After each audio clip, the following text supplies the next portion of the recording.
घोड़े पर सवार एक आदमी तेजी से कहीं जा रहा था। उसे देखकर ऐसा लग रहा था जैसे वह किसी बहुत महत्वपूर्ण जगह पर जा रहा हो। सड़क के पास खड़े एक आदमी ने चिल्लाकर पूछा, आप कहां जा रहे हैं? घोड़े पर सवार आदमी ने जवाब दिया, मुझे नहीं पता, घोड़े से पूछो। दोस्तों, इस कहानी की तरह ही 99% लोग अपनी आदतों के घोड़े पर सवार हैं। वे जानते ही नहीं कि वे जीवन में कहां जा रहे हैं, क्योंकि उनके जीवन को वे खुद नहीं चला रहे हैं, बल्कि उनकी आदतें उनको चला रही हैं। इंसान अपनी आदतों का गुलाम होता है। आदत ही किसी इंसान को बनाती भी है और आदत ही किसी इंसान को बिगाड़ भी देती है। आदत अच्छी होगी तो जीवन निखर जाता है और आदत बुरी होगी तो जीवन बिखर जाता है।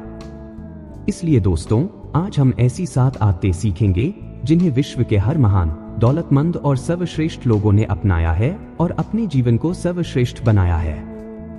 7 habits of highly effective people, इस बुक की मदद से हम सीखेंगे। दोस्तों, 2025 शुरू होने वाला है। आइए हम सब संकल्प लें कि 2025 को अपना सर्वश्रेष्ठ साल बनाएंगे और इन 7 आदतों को अपने जीवन में लागू करेंगे। सिर्फ वीडियो को अंत तक देखिए और अगर आप चैनल पर नए हैं तो सपने सच होते हैं, इस चैनल को सब्सक्राइब कर लीजिए। तो चलिए शुरू करते हैं। हैबिट नंबर 1, प्रोएक्टिव बने। प्रोएक्टिव का अगर हम वर्ड टू वर्ड मतलब देखें तो वह होता है पहल करना। लेकिन क्या यहां प्रोएक्टिव का मतलब सिर्फ पहल करना है? बिल्कुल नहीं। यहां प्रोएक्टिव का मतलब है अपने जीवन की जिम्मेदारी को स्वीकार करना। मतलब आज आप जीवन में जो कुछ भी हैं वह सिर्फ और सिर्फ आपकी वजह से है। कोई भी दूसरा इसके लिए जिम्मेदार नहीं है। लेखक बताते हैं कि इस दुनिया में 2 तरह के लोग होते हैं। 1 रिएक्टिव लोग, 2 प्रोएक्टिव लोग। रिएक्टिव लोग। रिएक्टिव व्यक्ति अक्सर अपने माहौल के हिसाब से रंग बदलता है। अगर मौसम अच्छा है तो वह अच्छा महसूस करेगा। अगर मौसम अच्छा नहीं है तो वह अपना मूड खराब कर लेगा। वह अपने मूड का असर अपने काम पर पड़ने देगा और मौसम को दोष देता रहेगा। प्रोएक्टिव लोग। प्रोएक्टिव इंसान अपना मौसम अपने साथ लेकर चलता है। चाहे बारिश हो या धूप, सर्दी हो या गर्मी, इससे उन्हें कोई फर्क नहीं पड़ता। वे इस बात से प्रभावित नहीं होते कि मौसम उनके अनुकूल है या नहीं। रिएक्टिव व्यक्ति अपने सामाजिक परिवेश यानी सामाजिक मौसम से भी प्रभावित होते हैं। जब लोग उनके साथ अच्छा व्यवहार करते हैं तो वे अच्छा महसूस करते हैं। जब लोग अच्छा व्यवहार नहीं करते तो वे उदास हो जाते हैं। रिएक्टिव व्यक्ति दूसरों के व्यवहार से प्रभावित होकर जीवन बनाते हैं और दूसरे लोगों को खुद को नियंत्रित करने की अनुमति दे देते हैं। परंतु प्रोएक्टिव व्यक्ति अपने जीवन मूल्यों द्वारा संचालित होते हैं, जिन्हें उन्होंने सावधानीपूर्वक विचार करके चुना है और अपने जीवन में अपनाया है। रिएक्टिव और प्रोएक्टिव लोगों की भाषा में अंतर। एक रिएक्टिव व्यक्ति, मैं इन परिस्थितियों में कुछ नहीं कर सकता। प्रोएक्टिव व्यक्ति, इन परिस्थितियों में भी हम बहुत कुछ कर सकते हैं। आइए हम अपने विकल्पों के बारे में सोचें। 2 रिएक्टिव व्यक्ति, वह मुझे गुस्सा दिला देता है। प्रोएक्टिव व्यक्ति, मैं अपनी भावनाओं को नियंत्रित कर सकता हूं। 3 रिएक्टिव व्यक्ति, मैं नहीं कर सकता। प्रोएक्टिव व्यक्ति, कम से कम मैं कोशिश तो कर ही सकता हूं। निष्कर्ष, रिएक्टिव लोग अपनी स्थिति के लिए खुद को छोड़कर बाकी सबको दोष देते हैं, दूसरे लोगों को, परिस्थितियों को, यहां तक कि ग्रह नक्षत्रों को भी। लेकिन प्रोएक्टिव व्यक्ति समझते हैं कि आज आप जो कुछ भी हैं वह आपके द्वारा लिए गए निर्णयों की वजह से ही है। भविष्य में जो भी बनेंगे वह भी सिर्फ और सिर्फ आपके द्वारा लिए गए निर्णयों से ही बनेंगे। कोई भी दूसरा व्यक्ति इसके लिए न तो जिम्मेदार था और न ही होगा। इसलिए आज से ही अपने जीवन की जिम्मेदारी स्वीकार कर लें। विश्व के हर एक महान लीडर के अंदर आपको यह आदत मिलेगी ही मिलेगी। आप किस प्रकार के व्यक्ति हैं? रिएक्टिव, जो अपनी परिस्थितियों का दोष दूसरों पर डालते हैं, या प्रोएक्टिव, जो अपनी जिम्मेदारी खुद स्वीकार करते हैं? कमेंट बॉक्स में अपनी राय जरूर साझा करें। हैबिट नंबर 2, अंत को ध्यान में रखकर शुरू करें।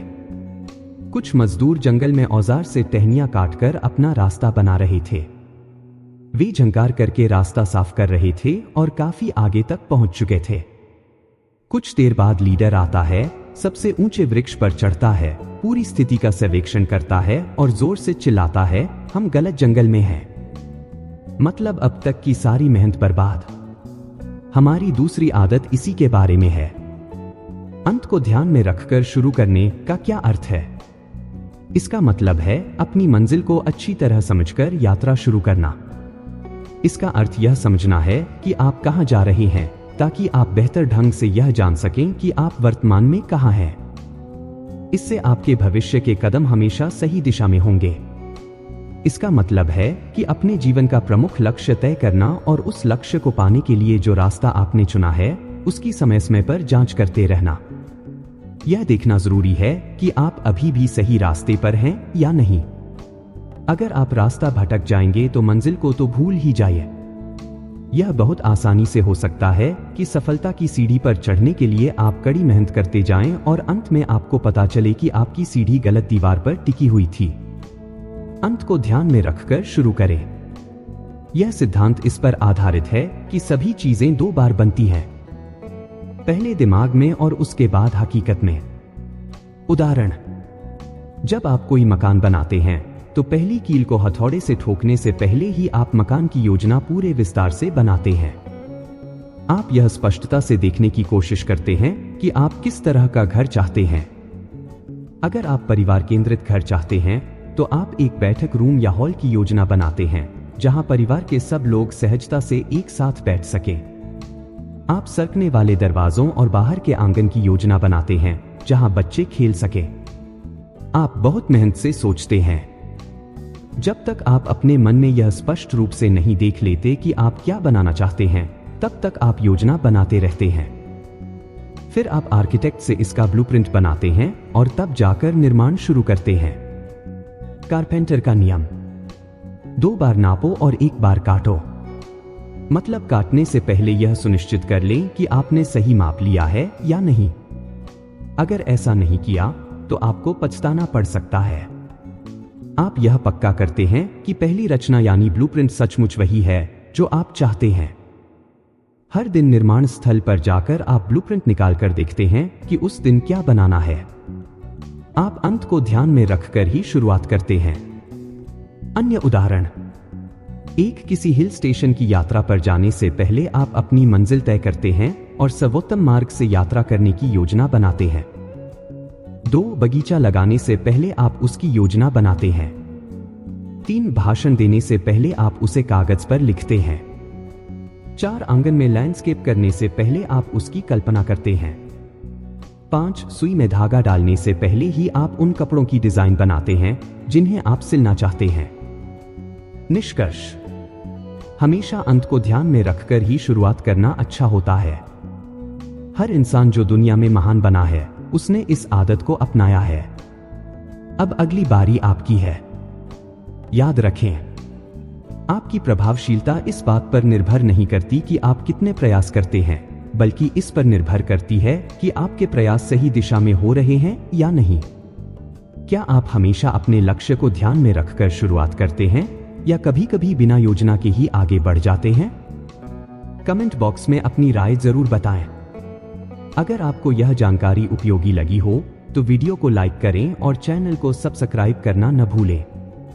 हैबिट नंबर 3, पहली चीजें पहले रखें। पहली और दूसरी आदतें तीसरी आदत के लिए पूरी तरह अनिवार्य हैं। वे तीसरी आदत की कंपलसरी शर्त हैं।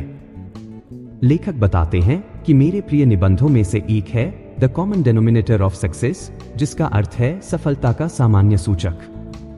निबंध लिखने वाले ने अपना पूरा जीवन उस एक तत्व को खोजने में लगा दिया जो सभी सफल लोगों में समान हो।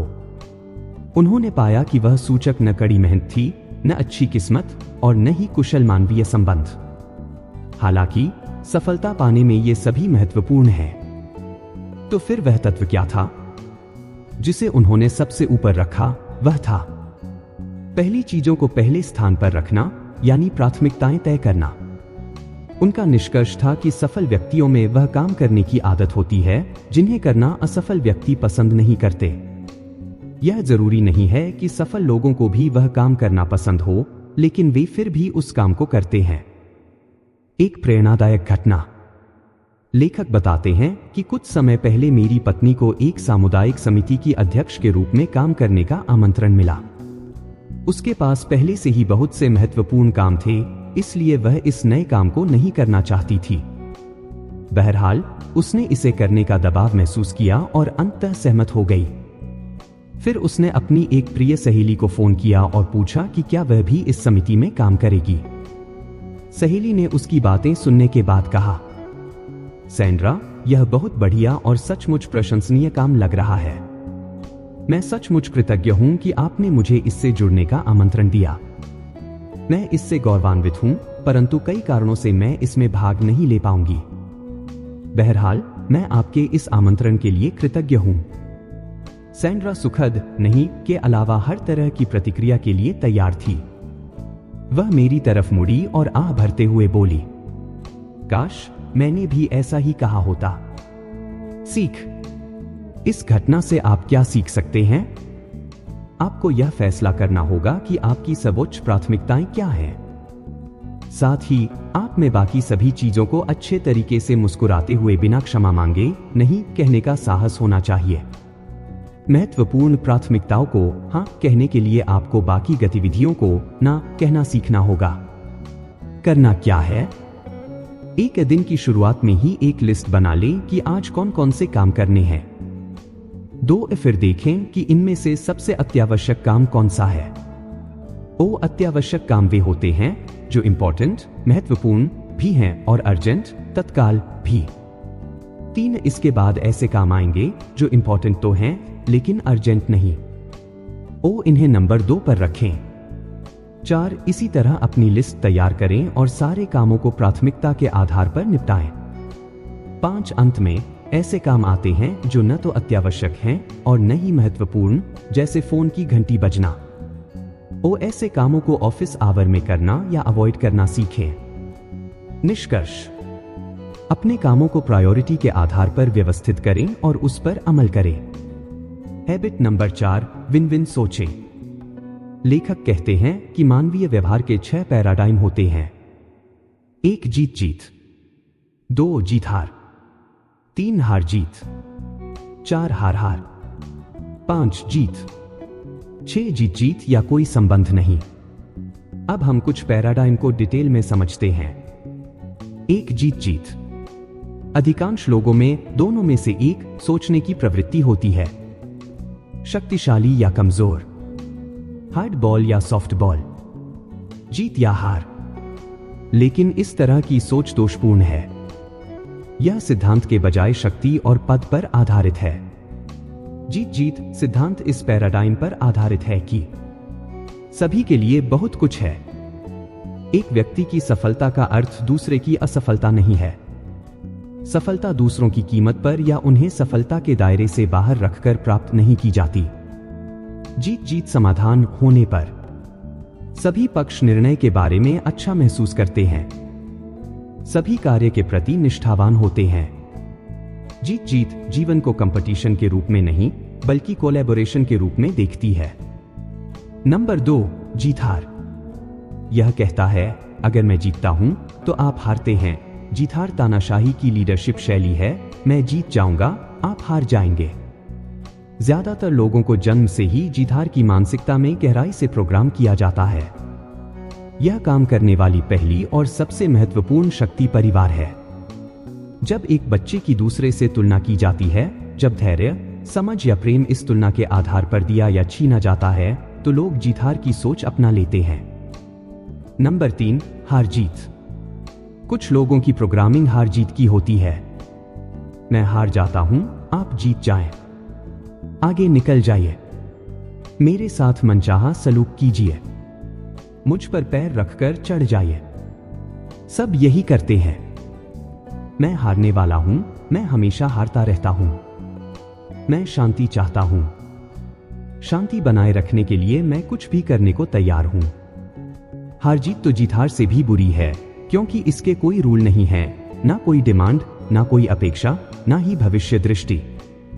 जिन लोगों की मानसिकता हार जीत की होती है, वे आमतौर पर दूसरों को खुश करने या संतुष्ट करने में तत्परता दिखाते हैं। वे लोकप्रियता या स्वीकृति के माध्यम से शक्ति चाहते हैं। उनमें अपनी भावनाओं और विश्वासों को व्यक्त करने का साहस नहीं होता और वे दूसरों के अहम की शक्ति से आसानी से डर जाते हैं। हार जीत की मानसिकता को आत्मसमर्पण के रूप में देखा जाता है। नंबर 4, हार हार। जब दो संकल्पवान, जिद्दी और अहंकारी व्यक्ति आपस में व्यवहार करते हैं तो परिणाम हार हार होता है। दोनों ही हारते हैं। दोनों ही प्रतिशोध लेना चाहते हैं और पलटकर वार करना या हिसाब बराबर करना चाहते हैं। वे इस तथ्य के प्रति अंधे हो जाते हैं कि हत्या दरअसल आत्महत्या है और प्रतिशोध एक दुधारी तलवार है। एक उदाहरण, मैं एक तलाक के बारे में जानता हूं जिसमें न्यायाधीश ने पति को आदेश दिया कि वह अपनी सारी संपत्ति बेचकर आधे पैसे पूर्व पत्नी को दे दे। इसका पालन करते हुए पति ने अपनी $20,000 से अधिक मूल्य की कार $50 में बेच दी और पूर्व पत्नी को $25 दे दिए। पूर्व पत्नी के विरोध करने पर जब कोर्ट के क्लर्क ने स्थिति की जांच की तो उसने पाया कि पति बाकी संपत्ति भी इसी तरह से बेच रहा था। इसे कहते हैं हार हार सिचुएशन। नंबर 5, जीत। एक और आम विकल्प है सिर्फ अपनी जीत के बारे में सोचना। जीत की मानसिकता वाले लोग किसी की हार नहीं चाहते। उन्हें इससे कोई फर्क नहीं पड़ता। महत्वपूर्ण यह है कि वे जो चाहते हैं वह उन्हें मिल जाए। जब कोई विरोध या प्रतियोगिता की भावना ना हो तो जीत शायद दैनिक कामकाज में सबसे आम विधि है।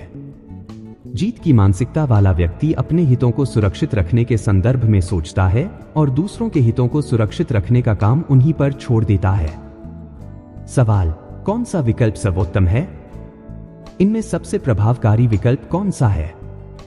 जवाब है, यह डिपेंड करता है। सर्वोत्तम विकल्प वास्तविकता या सिचुएशन पर निर्भर करता है।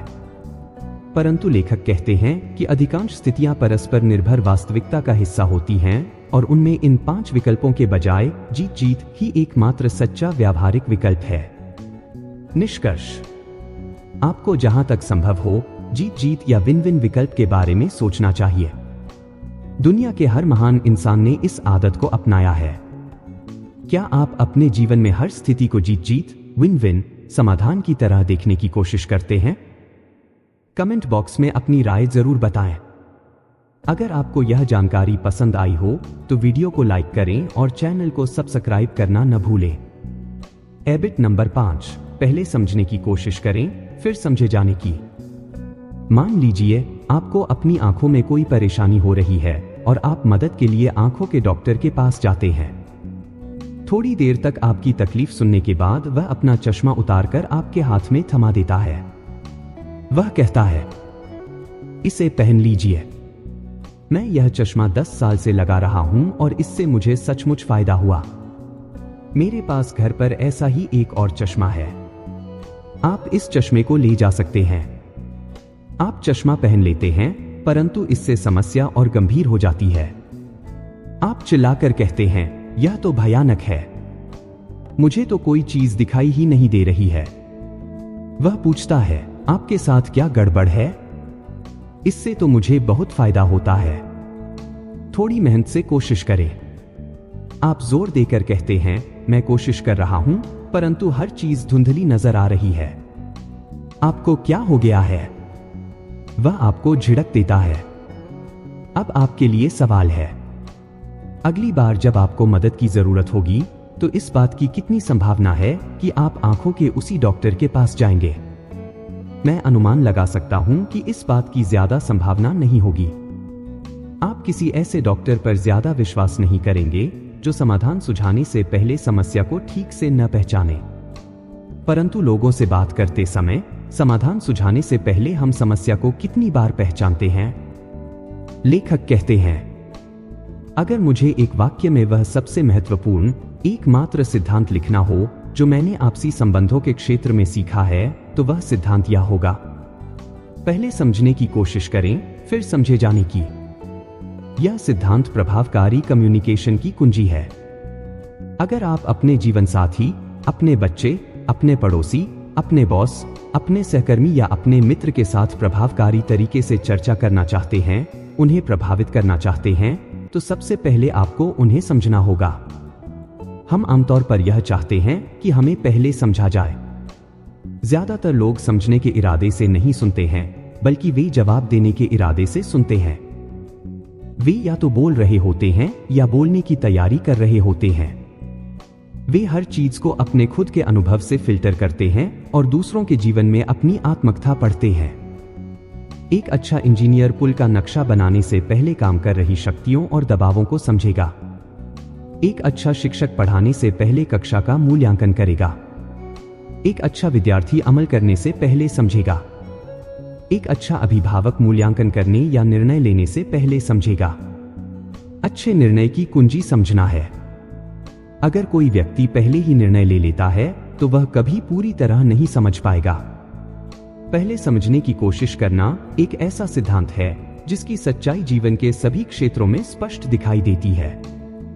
यह एक व्यापक और आम सिद्धांत है, परंतु आपसी संबंधों के क्षेत्र में यह सबसे बड़ी शक्ति है। इसलिए आज के बाद इस बात की गांठ बांध लें। पहले समझने की कोशिश करें, फिर समझे जाने की। हैबिट नंबर 6, सिनर्जी का प्रयोग करें। अगर आप दो पौधों को नजदीक लगा दें तो उनकी जड़ें आपस में मिल जाती हैं और मिट्टी की गुणवत्ता को सुधार देती हैं, ताकि दोनों पौधे उससे बेहतर बढ़ सकें जितना वे अलग अलग बढ़ सकते थे। अगर आप लकड़ी के दो टुकड़ों को आपस में जोड़ दें तो वे मिलकर उससे अधिक बोझ सह सकते हैं जितना वे अलग अलग सह सकते थे। सिनर्जी को सिंपल भाषा में समझते हैं।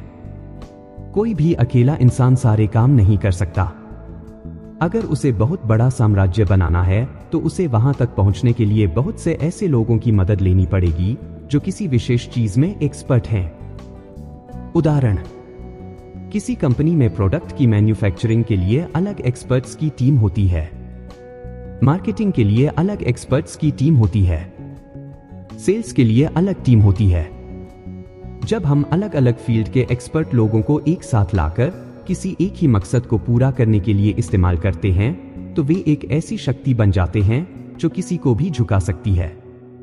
कोई भी अकेला इंसान यह सब काम नहीं कर सकता, और अगर कोई करना भी चाहे तो सफलता की बुलंदियों पर पहुंचने में उसे जमाने लग जाएंगे।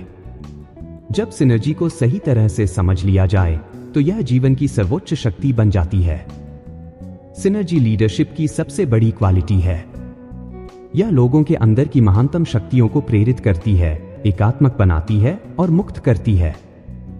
अब तक हमने जिन आदतों पर चर्चा की है, एक, पहले समझने की कोशिश करें, फिर समझे जाने की। 2, सिनर्जी का प्रयोग करें।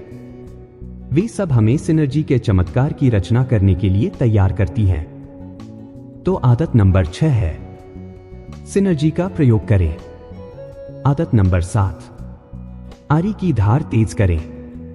मान लीजिए आप जंगल में किसी आदमी के पास पहुंचते हैं जो तेजी से पेड़ काटने में जुटा है। आप पूछते हैं, आप क्या कर रहे हैं? वह अधीरता से जवाब देता है, आपको दिख नहीं रहा? मैं आरी से यह पेड़ काट रहा हूं। आप आश्चर्य से कहते हैं, आप थके हुए दिख रहे हैं। आप यह काम कब से कर रहे हैं? वह पलटकर जवाब देता है, 5 घंटे से ज्यादा हो चुके हैं और मैं बुरी तरह थक गया हूं। यह बड़ी मेहनत का काम है। आप सुझाव देते हैं, आप ऐसा क्यों नहीं करते कि कुछ मिनट आराम कर लें और अपनी आरी की धार तेज कर लें? मुझे विश्वास है कि इसके बाद यह ज्यादा तेजी से काम करेगी। उस लकड़हारे ने जवाब दिया, मेरे पास आरी की धार तेज करने का समय नहीं है क्योंकि मैं पेड़ काटने में बहुत ज्यादा व्यस्त हूं। यह तो ऐसी बात हुई कि कोई कार चलाने वाला इंसान कहे, मेरे पास पेट्रोल भरने के लिए समय नहीं है क्योंकि मैं कार चलाने में व्यस्त हूं। 7वीं आदत, आरी की धार तेज करने का समय निकालना है। यह 7 आदतों के पैराडाइम चक्र की बाकी सभी आदतों को घेरे रहती है, क्योंकि यही आदत बाकी सभी आदतों को संभव बनाती है। लेखक बताते हैं कि इंसान के स्वभाव के 4 आयाम होते हैं। 1 शारीरिक, 2 मानसिक, 3 आध्यात्मिक, 4 सामाजिक। जब तक हम जिंदा हैं, हमें इन चारों आयामों में संतुलन बनाते हुए उन्हें विकसित करने का निरंतर प्रयास करते रहना चाहिए, और इसके लिए नियमित रूप से समय निकालना, इसी को आरी की धार तेज करना कहा गया है। निष्कर्ष। तो दोस्तों, यह थी वे 7 हैबिट्स जो मैंने आपको स्टीफन कोवी की book 7 habits of highly effective people से बताई है।